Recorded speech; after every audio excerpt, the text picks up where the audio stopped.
Boa noite, vamos para já conferir os títulos das principais notícias.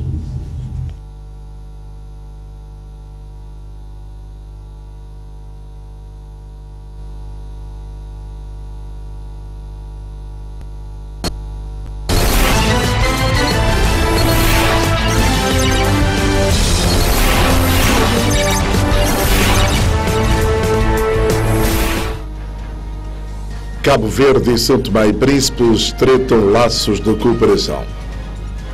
Japão doa 1.800 toneladas de arroz a São Tomé e Príncipe. Governo e PNUD assinam memorando para a implementação do projeto sobre clima. Presidente da República Pinto da Costa inicia visita a Cabo Verde.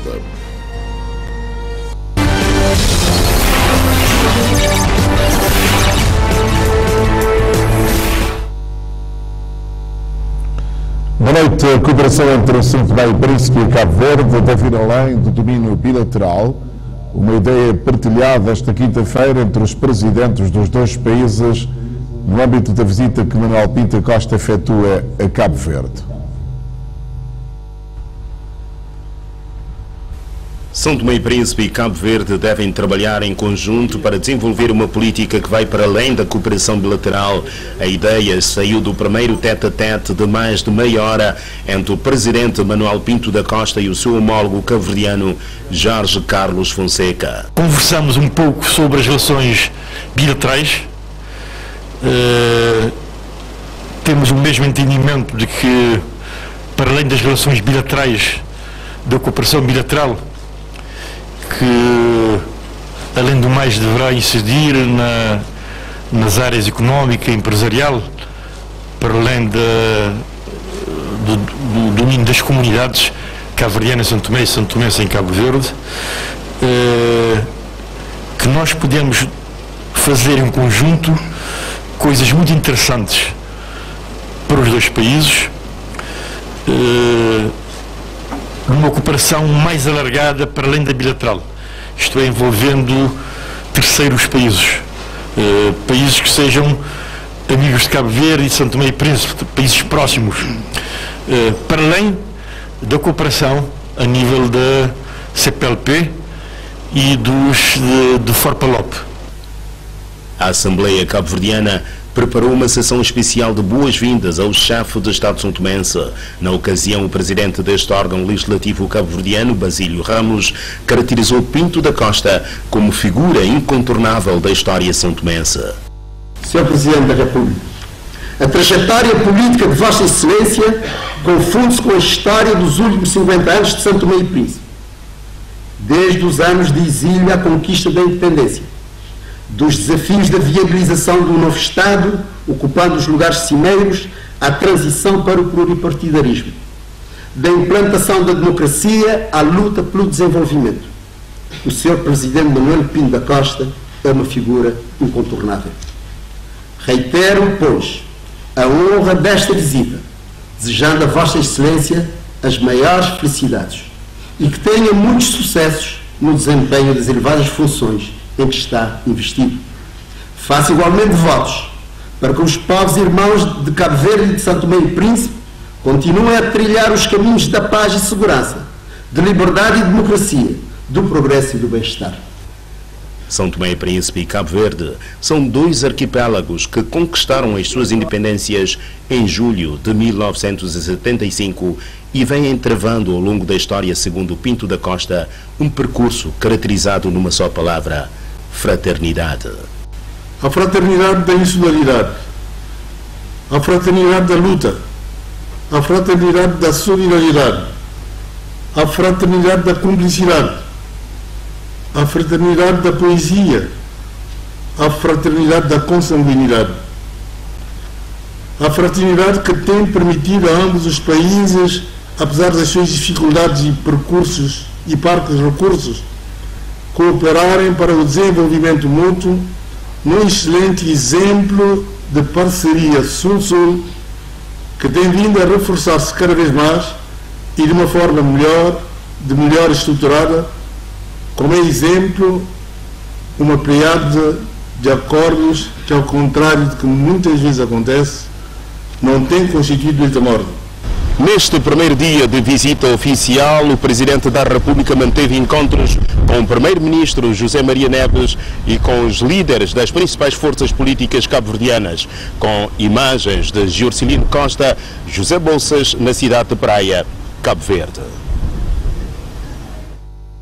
Santo Tomé e Príncipe e Japão assinaram hoje no Ministério dos Negócios Estrangeiros e Comunidades, por troca de notas, o Programa de Ajuda Alimentar 2015. Numa outra cerimónia simbólica que decorreu no Porto de Santo Tomé, a representante japonesa fez a entrega de mais de 1.800 toneladas de arroz, correspondente à ajuda de 2014.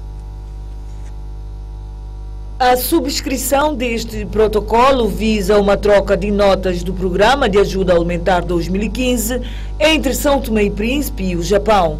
No presente ano fiscal, Japão prevê uma ajuda alimentar acrescida. Cette année fiscale 2015, le montant du don. Para o ano fiscal 2015, o montante do donativo eleva-se para cerca de 1.600.000 euros, perto de 38,5 bilhões de dobras, equivalente a 2.000 toneladas de arroz, que representa cerca de 28,75% das necessidades de consumo de arroz da população santomense.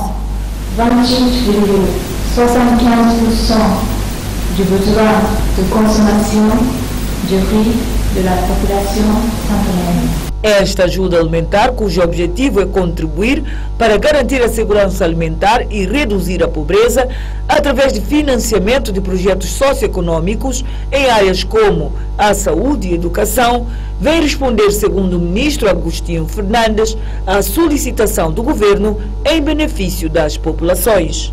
Gostaríamos, por isso, de agradecer o governo do Japão pela decisão que tomou no ano passado de aprovar a proposta que nós fizemos no sentido de financiar a instalação no Hospital Dr. Ares Menezes e no Hospital Dr. Quaresma Dias da Costa, na região autônoma do Príncipe, de 2 centros de produção de oxigênio. Nós acreditamos que esses projetos de cariz social terão um grande impacto na vida das nossas populações, quer em Santo Tomé e Príncipe, mas sobretudo na região autônoma do Príncipe, onde, infelizmente, alguns dos nossos compatriotas já faleceram apenas pelo facto de, naquela região, não haver oxigênio para atender de imediato às suas necessidades.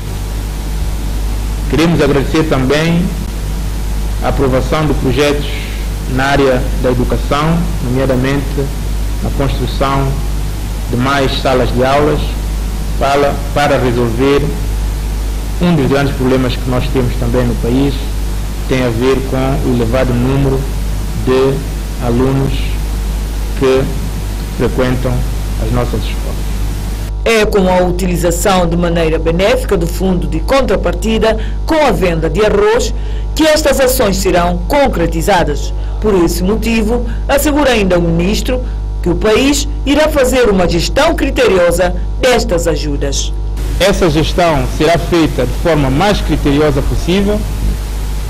E hoje nós podemos afirmar que, graças a essa boa gestão, quer do KPR 2013, quer do KPR 2014, que recebemos em setembro e cuja entrega formal se faz hoje, permitiu ao país beneficiar de um acréscimo de cerca de 30% em relação ao KPR 2014. Portanto, para o próximo donativo do Japão, o país receberá 2.300 toneladas em vez de 1.800 toneladas correspondente ao KR 2014. Por isso eu queria finalmente, em nome do governo, em nome do povo santomense e aqui na presença da senhora encarregada de negócios, agradecer muito sinceramente ao governo japonês por essa ajuda que tem dado a Santo Tomé e Príncipe e ao seu povo. No porto de São Tomé, a representante do Japão fez a entrega oficial das 1.800 toneladas de arroz que correspondem ao ano fiscal 2014. O primeiro-ministro, em entrevista esta quinta-feira à RDP África, reagiu às declarações do Presidente da República, Manuel Pinto da Costa, que afirmou, antes da sua partida para Cabo Verde, que a democracia que não consegue resolver os problemas essenciais da população é uma democracia que pode estar em perigo. Manuel Pinto da Costa propôs ainda que os políticos do país reflitam sobre os resultados dos 25 anos da democracia implantada em 1990. Em reação, o primeiro-ministro Patrício Trovoada diz que esta afirmação só pode ser uma opinião pessoal do presidente Manuel Pinto da Costa, um homem que conduziu os destinos do país num contexto de regime de partido único após a independência e que em 2011 voltou a ser eleito ao mais alto cargo da nação num quadro democrático. O chefe do governo considera também que a intenção do Presidente da República de relançar a ideia do diálogo nacional proposto em 2014 é perca de tempo, tendo em conta o resultado que todos conhecem. Eu acredito que o Presidente emitiu uma opinião pessoal. Só pode ser de facto uma opinião pessoal, porque o governo considera, e não só o governo, que a democracia em São Tomé e Príncipe não está em perigo e nunca estará em perigo devido àquilo que tem sido o desempenho dos governos em matéria de luta contra a pobreza e de resolução dos problemas do país. De momento, o momento atual que se vive em São Tomé e Príncipe, até diria que é um momento de esperança, e é um momento em que o governo e não só a comunidade internacional, os parceiros de desenvolvimento, estamos todos empenhados numa agenda de transformação que nós acreditamos irá substancialmente melhorar as condições de vida dos santomenses. É preciso também que estejamos claros, não existe melhor sistema que o sistema democrático. E o sistema democrático em São Tomé e Príncipe tem funcionado. Aliás, há poucos dias nós votamos o Orçamento Geral do Estado. Houve um dia para o debate sobre o Estado da Nação, houve 2 dias, quando o regimento prevê 5 dias, para discutir-se o Orçamento Geral do Estado na Generalidade, houve uma semana de discussão em comissões especializadas, todas essas discussões radiodifundidas, televisivas, em que toda a gente testemunhou que houve de facto debate acerca dos problemas do país, de uma maneira responsável, em que os dirigentes hoje da oposição e os seus representantes parlamentares puderam se exprimir. Aliás, muitos dos parlamentares são antigos primeiros-ministros, antigos ministros das finanças, antigos ministros das infraestruturas, da agricultura, da juventude, pessoas que conhecem também o país. E eu creio que toda a gente percebeu que é evidente, não há nenhum país nesse mundo que não tenha problemas, mas que a democracia funciona, que o debate contraditório funciona, e que o país tem feito progressos que devemos inscrever ao benefício do atual governo, mas progressos também que são a benefício de vários governos que passaram pelo país. Aliás, se nós olharmos as estatísticas africanas em termos de performance no domínio do desenvolvimento humano, São Tomé não está mal em tudo, pelo contrário. Daí que eu acho que é uma opinião do Presidente, na perspectiva do Presidente. Sabe que o Presidente Pinto da Costa está um pouco mais de 6 meses do fim do mandato. O Presidente Pinto da Costa, há 40 anos atrás, foi o primeiro presidente da República de São Tomé e Príncipe, num regime de partido único.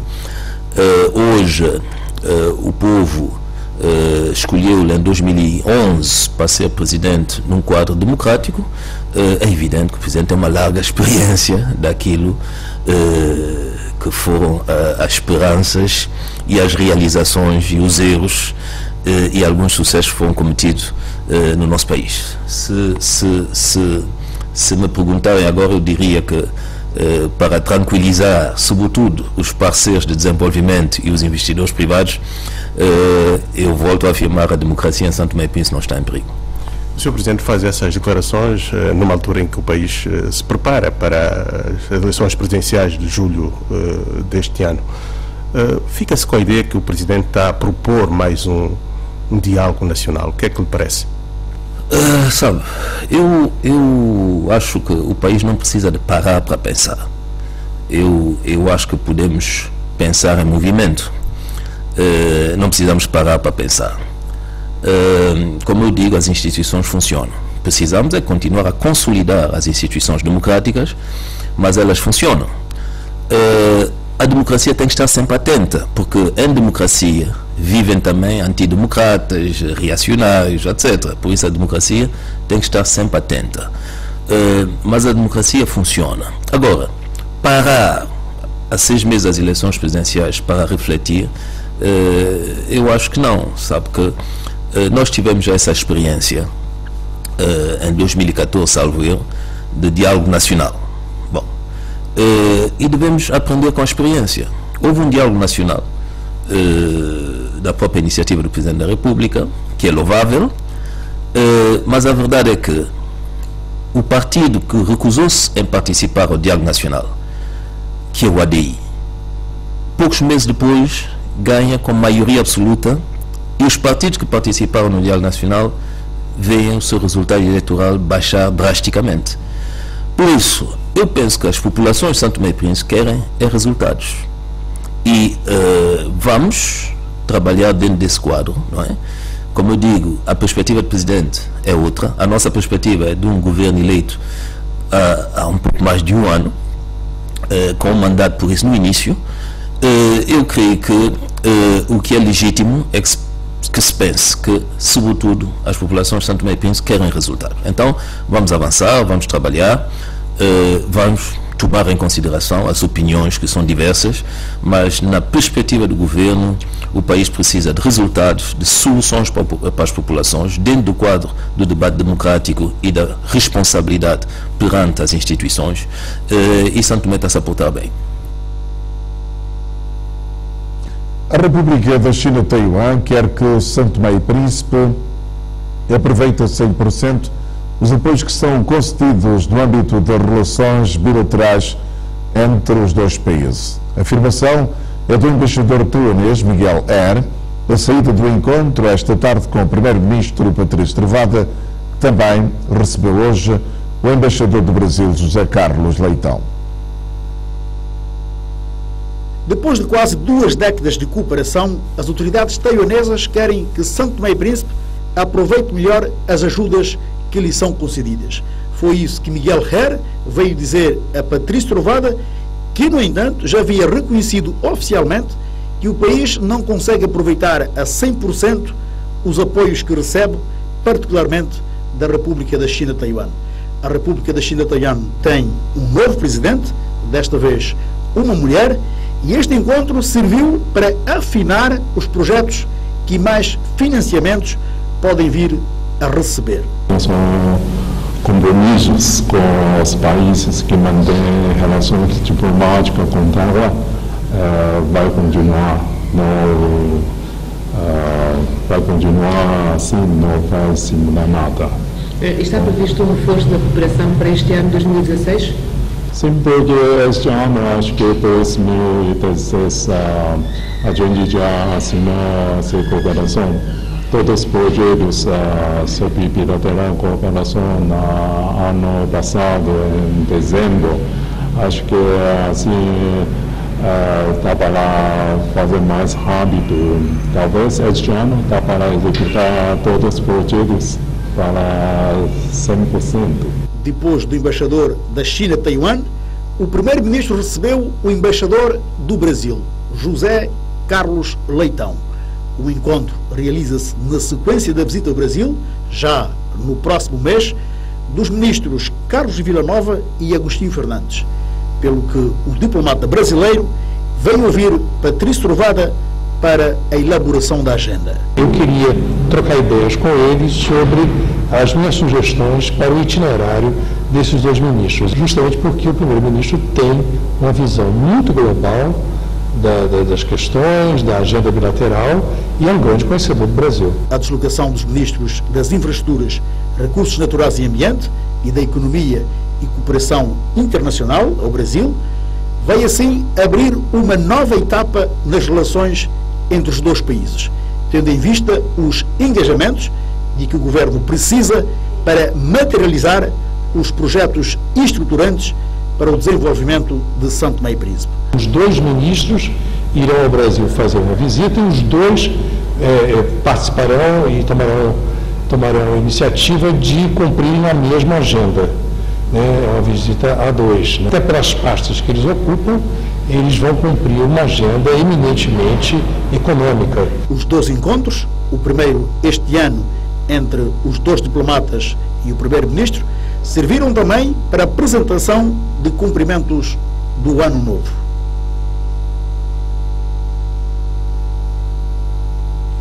O Governo e o PNUD assinaram hoje um memorando de entendimento no âmbito do projeto de promoção de rede resistente ao clima, ambientalmente sustentável e rede isolada de eletricidade hidroelétrica. O projeto, orçado em mais de 5 milhões de dólares, é financiado pelo PNUD e Fundo para o Ambiente Global e tem uma duração de 5 anos. O memorando de entendimento foi assinado pelo titular dos Recursos Naturais e Ambiente, Carlos Villanova, e o representante residente do PNUD, José Salema. O principal objetivo deste projeto é introduzir uma abordagem integrada de energia e ecossistemas, reduzindo as emissões de gases com efeitos de estufa, bem como desenvolver mini e pequenas centrais hidroelétricas para substituir a eletricidade gerada a partir de centrais a diesel para fornecer a capacidade adicional para habilitar a EMAI a atender às necessidades de aproximadamente 50% da população. Com a assinatura deste acordo, nós vamos abrir uma nova página no sistema das energias. Nós temos objetivos que são muito concretos. Pretendemos, num horizonte que não ultrapassa 2020, conseguir uma penetração na ordem dos 40%, no mínimo, o que será muito bom e faz com que São Tomé seja um país quase pioneiro nesta matéria. É possível, nós não temos a pretensão nem a veleidade de dizer que está ao alcance da mão e o faremos sozinhos, pelo contrário, sempre o dissemos e contamos com os nossos parceiros, quer no quadro multilateral, quer também no quadro bilateral. Neste caso concreto, no quadro multilateral e enquadrado, acompanhado através do sistema das Nações Unidas. Esperamos que, pela primeira vez, ao integrarmos energia, florestas e conservação de recursos naturais, possamos ter um fator não só dinâmico, mas também capaz de poder promover vários setores da economia nacional. É nesse contexto, esperamos que também crie como exemplo aos outros países, onde pela primeira vez, no caso de São Tomé, e não só, no mundo, o PNUD financia um fundo de garantia.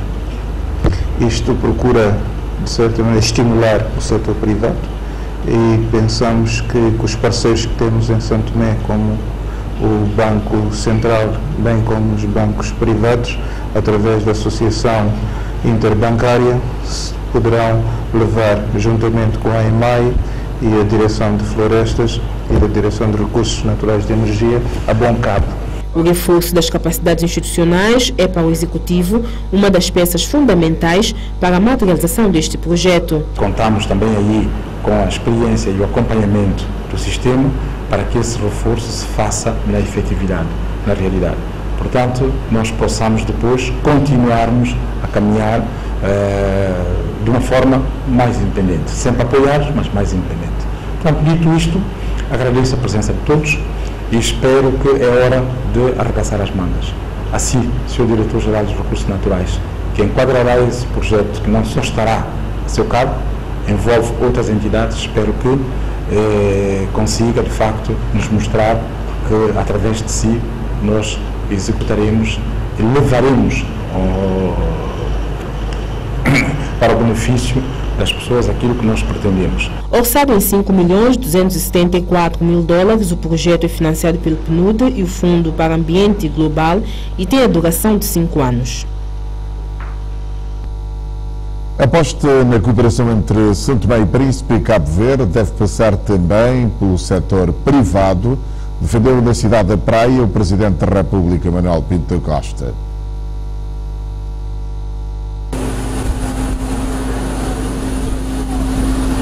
Em terras cabo-verdianas está o Presidente da República para uma visita oficial de trabalho de 4 dias. Pinto da Costa espera abrir espaços para permitir o reforço da cooperação entre os dois arquipélagos lusófonos. Um país irmão, um país com que nós temos relações de sangue, relações seculares. Só posso esperar, portanto, que sair daqui mais reforçado e abrir espaço para permitir aos nossos executivos trabalharem no sentido de fortalecer ainda mais as relações entre São Tomé e Príncipe e Cabo Verde. Uma aposta na ótica do chefe de Estado deve ser conferida aos agentes económicos. Nós temos que dar aberturas aos agentes económicos dos nossos países para atuarem, porque são esses agentes económicos que criam condições para reforçar ainda mais as relações entre os nossos dois países. O número 1 da República referiu-se com satisfação à conclusão do processo de atribuição da nacionalidade são-tomense aos cidadãos da CPLP que, à data da independência, encontravam-se no país. Os cabo-verdianos constituem a maioria. Eu sinto-me orgulhoso pelo facto de nós termos concluído essa operação, na medida em que no primeiro discurso feito no 12 de julho de 75, o então Presidente da República, 12 de julho, disse que os angolanos, os cabo-verdianos, os angolanos, moçambicanos que residem aqui em São Tomé e Príncipe, que durante todo esse período colonial trabalharam connosco, a partir dessa data passariam a ter as mesmas regalias, os mesmos direitos. Por razões eleitorais, retirou-se o direito à participação da vida da participação política aos descendentes cabo-verdianos, angolanos e moçambicanos. E no ano passado, em 2014, houve o Diálogo Nacional, dirigiu o Diálogo Nacional, e uma das decisões do Diálogo Nacional é que nós teríamos que corrigir essa barbaridade que havia sido cometida em 1991. E começou-se o processo, entretanto vieram as eleições, houve um novo governo e esse novo governo deu continuidade e hoje temos a operação realizada. As primeiras palavras do Presidente da República foram ouvidas no aeroporto Nelson Mandela, na cidade da Praia, onde foi recebido pelo seu homólogo Jorge Carlos Fonseca, no Dia dos Heróis Nacionais, em memória de Amílcar Cabral. Em 1972, quando fui eleito secretário-geral do MLSTP, era ainda muito jovem, eu viajei até Conakry e eu disse a Amílcar, eu não tenho experiência suficiente e parece-me que isso vai ser muito duro para mim. E eu vi o que é que ele me respondeu: Olá, tu tens uma cabeça grande e ela não é vazia. Utilize o que tens lá dentro e conseguirás superar as dificuldades. Não há dúvida nenhuma que esse dia é um dia que deve ser comemorado pelos cabo-verdianos, pelos guineenses, pelos santomenses, pelos angolanos, pelos moçambicanos, por toda a África em geral, porque a preocupação do Amílcar Cabral era libertar Cabo Verde, libertar a Guiné-Bissau, Angola, Moçambique e toda a África. Portanto, Amílcar Não é vosso, é nosso. Esta quinta-feira, Manuel Pinto da Costa deposita por isso uma coroa de flores no memorial de Amílcar Cabral, com a imagem e edição de Georcilino Costa, José Bolsas, na cidade de Praia, Cabo Verde. Ratificar e implementar o protocolo de Nagoya sobre a biodiversidade, objetivo do ateliê que teve lugar esta manhã na Biblioteca Nacional, um ato que irá permitir São Tomé e Príncipe obter dividendos em caso de uso de recursos genéticos pela indústria farmacêutica internacional. Esta é uma ação de sensibilização das autoridades do país sobre a importância do protocolo de Nagoya, que foi assinado na cidade japonesa e que entrou em vigor desde 2014. Este protocolo é um quadro jurídico legal que cria incentivos quanto à exploração da biodiversidade a nível internacional. Futuramente, a nossa biodiversidade poderá vir ser explorada de um modo desordenado, sem ter um controle. Então esse protocolo vem, né, para controlar, né, tanto a saída como o desenvolvimento da nossa biodiversidade. Caso os nossos recursos genéticos forem transformados, né, a uma empresa farmacêutica, né, São Tomé terá que ter benefícios, né, para justa e equitativa dessa transformação de recursos. Esta Convenção da Biodiversidade foi assinada por 193 países, onde 93% dos membros já ratificaram. Para falar sobre a Convenção, o Governo realizou este ateliê para sensibilizar as autoridades santomenses sobre a importância da biodiversidade a nível comercial e sobre a ratificação do Protocolo de Nagoya. Falta São Tomé, que está dentro, São Tomé e Príncipe, que está dentro da sub-região para ratificar o protocolo. Este protocolo deve ser ratificado até pelo menos no final do ano, porque em dezembro, né, deste ano irá haver uma conferência internacional das partes que cada país deverá ir com suas decisões, né, a nível dos seus recursos existentes no país quanto à ratificação do protocolo. No final, os participantes do ateliê chegaram às seguintes conclusões. Temos a sensibilização junto os ministérios tutelares. Já tivemos um encontro com o Ministro de Agricultura e Desenvolvimento Rural. Nós pensamos depois ter um encontro com o Ministro de Infraestrutura e do Ambiente. O ato foi encerrado por Vítor Bonfim, técnico da Direção do Ambiente, que enfatizou a vontade de tudo se fazer para que o protocolo de Nagoya seja uma realidade, isto porque é necessário protegermos os nossos recursos genéticos. Nós podemos vir a beneficiar da exploração de alguns recursos, caso se venha identificar recursos genéticos que sejam muito importantes para fins comerciais e que, portanto, São Tomé e Príncipe poderá vir beneficiar da exploração destes recursos. Portanto, é um protocolo importante, é mais um passo também na conservação da nossa biodiversidade. E assim eu penso que esta sessão que nós tivemos hoje é o primeiro passo, não é? Para que se possa dar a conhecer publicamente o interesse do país em aderir a essa convenção. Penso que outros estratos da nossa população também deverão estar informados, portanto, daí que deverão haver mais atividades dirigidas às nossas comunidades para compreenderem, para entenderem a importância, o âmbito deste protocolo, portanto, e a sua pertinência, portanto, na preservação, na conservação dos nossos recursos. Dos 10 países da África Central, apenas a Guiné Equatorial e São Tomé e Príncipe não ratificaram ainda este protocolo de Nagoya sobre a biodiversidade. A Câmara Distrital de Lemba inaugurou esta quarta-feira uma lavandaria, um chafariz e um centro social na localidade de Bom Sucesso, em Neves. Estas obras envolvem também a canalização para a população de água que abastece a fábrica de cerveja Rosema.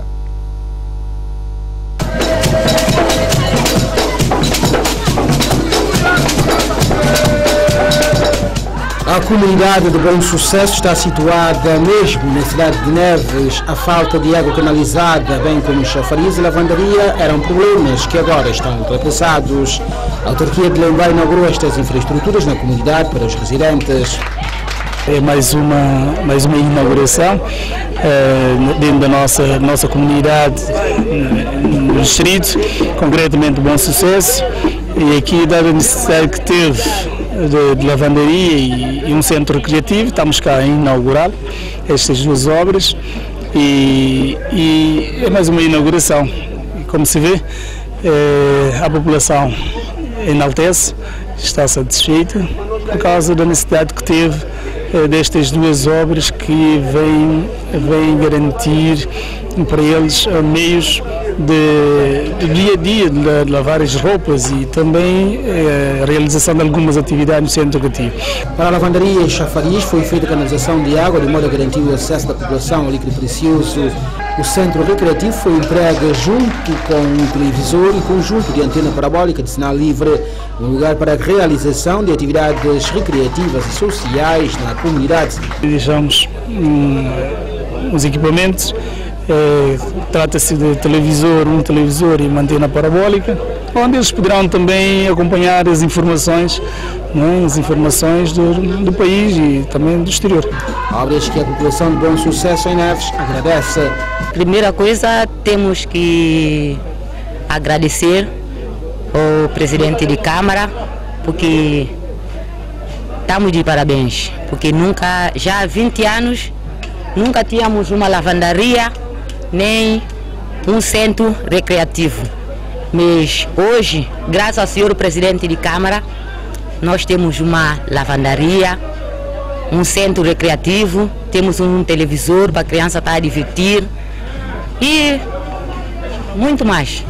E espero que isso não fique por aqui, que eles continuem mais, não só aqui, em outras comunidades, que é tudo. Antes, como é que as senhoras faziam, portanto, para lavar roupa?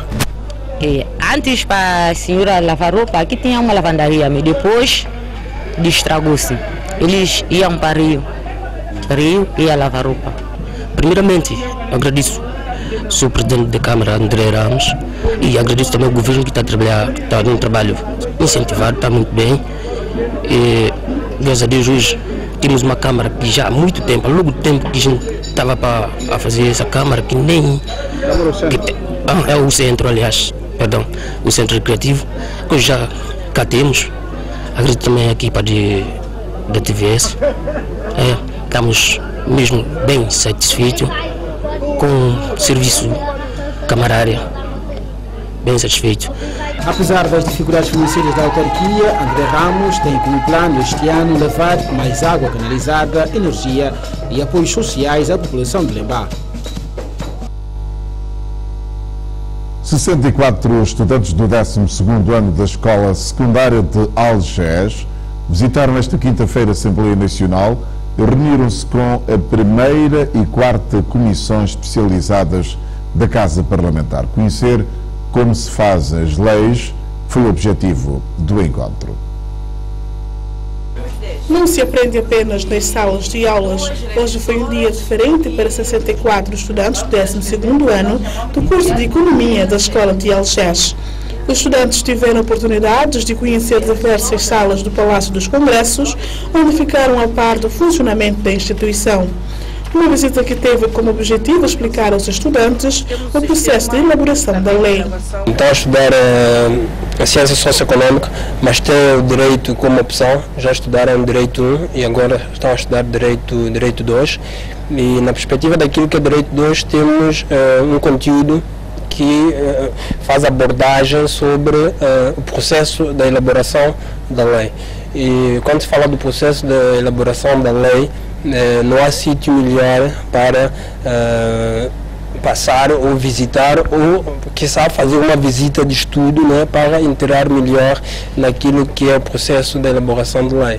Essa é a razão que chamamos muita atenção em vir à Assembleia Nacional para termos essas informações, né? Não obstante, já temos passado isso na sala de aula, mas é de capital importância vir ao lugar onde isso se processa, não é? Para ter ou completar aquilo que foi aprendido na sala de aula.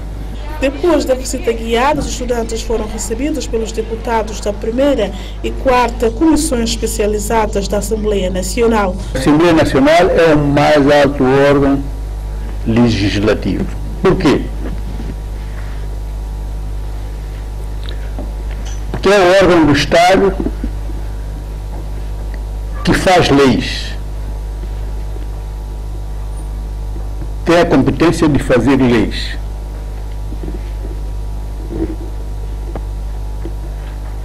E ratificar também as leis, os decretos feitos pelo governo. Ratificar, que significa confirmar, quer dizer que a Assembleia essencialmente é que tem o poder de fazer leis, mas o governo também pode ser autorizado pela Assembleia para fazer outra lei, outro nível que a gente chama decreto-lei. E esses decretos expedidos pelo governo são sujeitos à ratificação da Assembleia Nacional. Para os estudantes, a visita à Casa Parlamentar valeu a pena. É uma iniciativa muito boa, vai nos ajudar mais a saber sobre a Assembleia, não só a matéria que damos na escola, mas isso é mais para aprofundarmos mais e conhecermos também a casa, como é que funciona todo ele, né? Eu acho que isso é uma iniciativa boa, porque pelo menos em cada trimestre fazemos uma visita de estudo em cada lugar marcante, né? Algo que possa nos ajudar mais a conhecer os certos lugares. Somos alunos do 12º ano e cada conhecimento, né, é melhor para nós. Tendo em conta que nós, nesse momento, estudantes de Direito, estamos a falar no processo de elaboração das leis, a visita com a Assembleia, ou quer dizer, na Assembleia, vai enriquecer mais a nossa matéria para os nossos testes e também para a nossa aprendizagem própria. O representante dos deputados da primeira e quarta comissões especializadas da Assembleia Nacional manifestou-se disponível para colaborar com os estudantes de toda a faixa etária. É pertinente essa visita justamente na Assembleia, que é a casa que faz a lei. Um dos aspectos que o direito estuda é o aspecto de feitura de lei, e nós estamos a fazer uma abordagem geral naquilo que é a feitura de lei, independentemente de faixa etária. A Assembleia ela está disponível para receber estudantes de vários níveis. Já tivemos cá a visita de crianças que vêm do pré-escolar, do ensino primário, e o objetivo é justamente, além de visitar, perceberem como é que funciona a casa, que é, digamos, onde está a representação do povo, que são os deputados. O encontro onde os estudantes foram esclarecidos em matéria de feituras de lei e do funcionamento da Assembleia Nacional.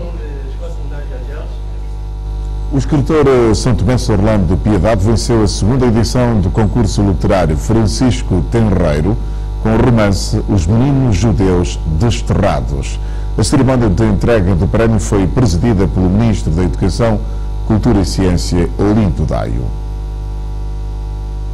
Com uma plateia repleta de gentes do mundo da literatura e de outras áreas do saber, o júri do concurso literário Francisco José Tenreiro anunciou o nome do escritor Orlando Piedade como vencedor da segunda edição deste evento, com a obra Os Meninos Judeus Desterrados. O júri do Prêmio Literário Francisco José Tenreiro deliberou por unanimidade atribuir o prêmio à obra Os Meninos Judeus Desterrados, de Portugal para São Tomé e Príncipe, por ordem do rei Dom João II, em 1493, do autor Orlando Piedade.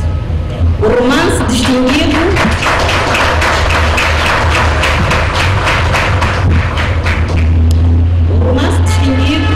baseia-se em fatos históricos que se prendem com uma importante fase de povoamento de São Tomé e Príncipe.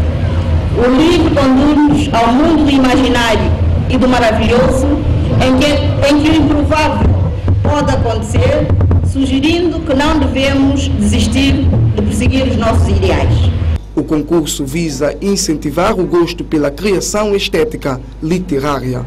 Orlando Piedade venceu com a obra Os Meninos Judeus Desterrados, um romance que baseia-se numa rigorosa investigação histórica e narra o percurso de uma criança de 6 anos que sobrevive e vence contra todas as adversidades. Sinto-me especialmente honrado, uma vez que é o primeiro prémio e vem do sítio do lado esperado, do meu país, da minha gente, do meu berço, daqueles de quem eu espero e posso ter o maior conhecimento, o meu muito obrigado. Aquilo que está acontecendo neste momento é de facto um estímulo, é de facto um apoio, é de facto essencial para nós darmos continuidade àquilo que é o nosso trabalho. O ministro da Educação, Cultura e Ciência, que presidiu a cerimônia de entrega do prémio, exortou a necessidade de se resgatar a cultura e investir na produção literária. A nossa cultura continua viva, porém reconhecemos todos que há uma necessidade desta nossa cultura ser resgatada e estudada. E um dos mecanismos para que isso aconteça é nós investirmos na produção literária. E a obra que foi premiada é exemplo deste resgate, porque faz-nos viajar historicamente, embora sempre romance, né? Mas ajuda-nos a reviver o nosso passado histórico. Quero aqui aproveitar para felicitar a comissão organizadora, sobretudo também a equipa de júri, que eu sei que desta vez não será a primeira, mas agora também o trabalho foi muito difícil para vocês.